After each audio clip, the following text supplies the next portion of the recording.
ఈ జాతక ఫలితంలో చూసుకుంటే వీళ్ళకి వెంకటేశ్వర స్వామి, తర్వాత శివయ్య, ఈ 2 దేవుళ్ళు వచ్చాయి వీళ్ళకి. వీళ్ళు పూజించాల్సింది శివయ్య, వెంకటేశ్వర స్వామి పూజలు తప్పకుండా చేయాలి. చేసిన వెడల వీళ్ళకి ఈ కుంభరాశి వాళ్ళకి మంచి మంచి యోగాలు, మంచి మంచి విధానాలు ఉన్నాయి. కానీ శని, రావుకేతుల శని 7 సంవత్సరాల నుంచి వీళ్ళని ఎంటాడుతుంది. ఇంకా 3 నెలల 15 రోజుల దాకా వీళ్ళకి కనబడుతుంది.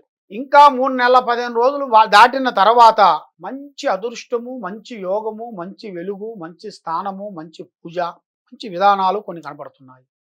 కానీ ఏది చేసినా ఎక్కడికి పోయినా కూడా ఈ కుంభరాశి వాళ్ళకి ఎప్పుడు చూసినా నిండుకుండ హృదయం. మనకి ఇది వచ్చింది రాట, ఇది మనకు చాలులే అనుకుంటారు కొంతమంది. కొంతమంది ఇది ఏం సరిపోతుంది, మనకి ఇంకా కావాలి, ఇంకా కావాలని ఆశ ఉంటుంది. అతిగా ఆవేశము, అతిగా ఆలోచన, అధిక ప్రేమ ఉండే వాళ్ళకల్లా ఎదురు దెబ్బలు తగులుతూనే ఉంటాయి.